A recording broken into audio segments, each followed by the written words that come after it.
पाकिस्तान के नापाक इरादों पर मिली ऐतिहासिक विजय की 26वीं वर्षगांठ को समर्पित इस पावन अवसर पर सम्मिलित होकर मैं स्वयं को अत्यंत गर्वित और भावुक महसूस कर रहा हूं।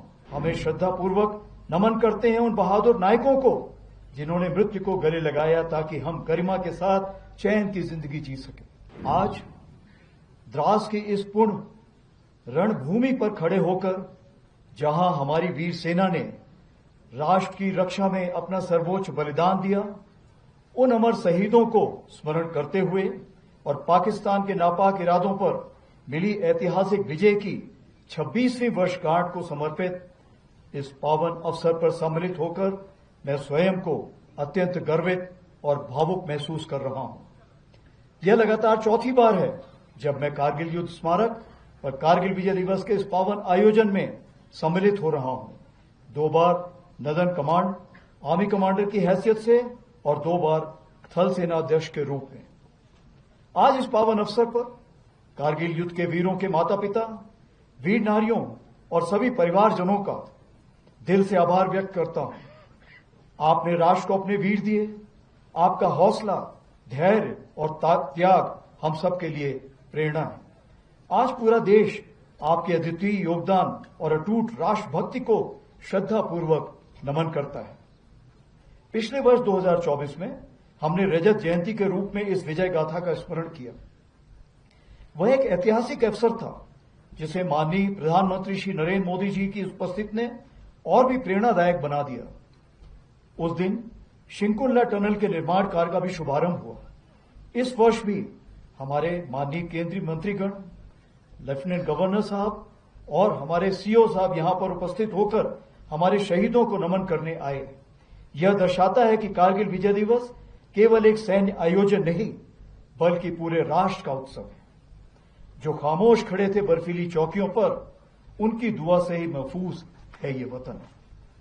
आज हम तोलोलिंग, टाइगर हिल और पॉइंट 4875 की ऊंचाइयों के नीचे खड़े हैं और हम केवल उस युद्ध को याद नहीं कर रहे हैं, हम उस भावना का स्मरण कर रहे हैं जो उन रणबांकुरों ने दिखाई थी। हमें याद है वह दृढ़ संकल्प जो उनकी आंखों में था, वह अदम्य साहस जिससे उन्होंने हर कठिनाई को मात दी। हमें स्मरण है वह नारा, वह चेतावनी, वह प्रण जो हर योद्धा के मुख से निकला। हमें श्रद्धापूर्वक नमन करते हैं उन बहादुर नायकों को जिन्होंने मृत्यु को गले लगाया ताकि हम गरिमा के साथ चैन की जिंदगी जी सके।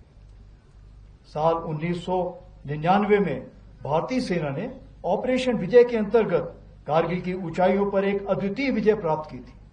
उस युद्ध में भारतीय सेना ने ऊंची पहाड़ियों पर बैठे पाकिस्तान सैनिकों और घुसपैठियों को खदेड़कर हमारी सीमा से बाहर कर दिया था और तिरंगे को इन बर्फीली चोटियों पर फहराया था।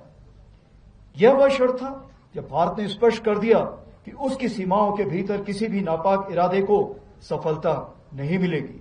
भारत की एकता और अखंडता पर कोई आंच नहीं आने दी जाएगी। इसी परंपरा को आगे बढ़ाते हुए ऑपरेशन सिंदूर के दौरान भी भारतीय सेना ने उसी अदम्य साहस और दृढ़ संकल्प के साथ पाकिस्तान से समर्थित टेररिस्ट इंफ्रास्ट्रक्चर को निशाना बनाया और पाकिस्तान की अन्य आक्रामक कार्रवाइयों को प्रभावशाली ढंग से विफल करते हुए एक निर्णायक जीत हासिल की। हमने शांति को अवसर दिया, पर उसने कायरता की कार्रवाई की और उसका उत्तर केवल हमने पराक्रम से दिया। ऑपरेशन सिंदूर हमारा संकल्प, संदेश भी और उत्तर भी।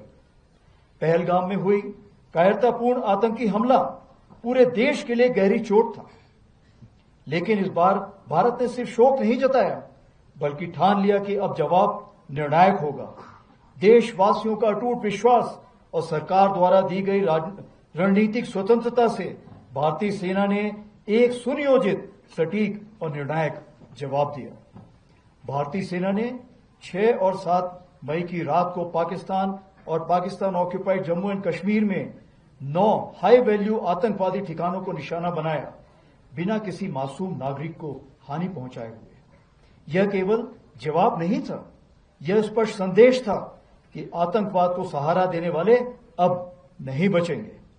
7 से 9 मई को पाकिस्तान द्वारा की गई सैन्य कार्रवाई पर भारतीय सेना ने नपातुला और सटीक जवाब दिया।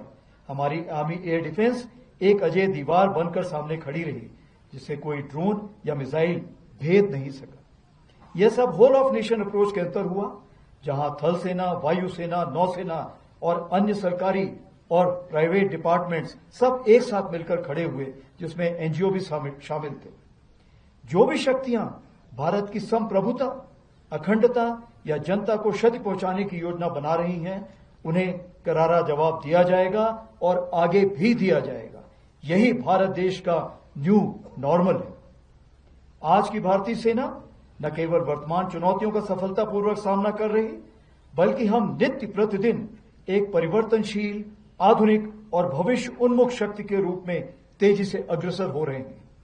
इसके अंतर्गत रुद्र के रूप में नई ऑल आर्म्स ब्रिगेड का गठन किया जा रहा है, जिसका सैंक्शन मैंने कल ही दिया है, जिसमें infantry, mechanised infantry, armoured units, artillery, special forces, unmanned aerial system जैसे फाइटिंग कंपोनेंट्स को एक साथ रखा जाएगा और विशेष रूप से तैयार किया जाएगा, जिसमें शामिल लॉजिस्टिक सपोर्ट और कॉम्बैट सपोर्ट होंगे। इसी क्रम में भैरव लाइट कमांडो बटालियन के रूप में एजाइल और घातक स्पेशल फोर्सेस का गठन किया गया है, जो सीमाओं पर शत्रु को चौंकाने के लिए हमेशा तैयार है। हर इन्फेंट्री बटालियन में ड्रोन प्लेटून का गठन किया गया है। वहीं आर्टिलरी में शक्तिमान रेजिमेंट बनाई गई है, जो ड्रोन और काउंटर ड्रोन इक्विपमेंट और लॉयटर म्यूनिशन के साथ लैस होगी। हर रेजिमेंट में एक दिव्यास्त्र बैटरी भी बनाई गई है, जो कंपोजिट बैटरी होगी और इन्हीं सामानों से लैस होगी। इन चीजों के मद्देनजर हमारी मारक क्षमता अब आने वाले दिनों में कई गुना बढ़ जाएगी। उसी प्रकार से आर्मी एयर डिफेंस को स्वदेशी मिसाइल सिस्टम से इक्विप किया जा रहा है। हम पूरी तरह से तैयार हैं कि भारत की 100वीं स्वतंत्रता वर्षगांठ तक, यानी विकसित भारत का सपना साकार करें।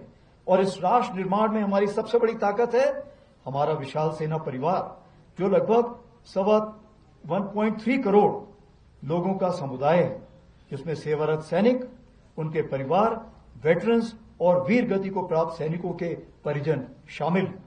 लद्दाख इसका उदाहरण है, जहां हजारों सैनिक तैनात हैं, अनेक वेटरन्स यहां रहते हैं।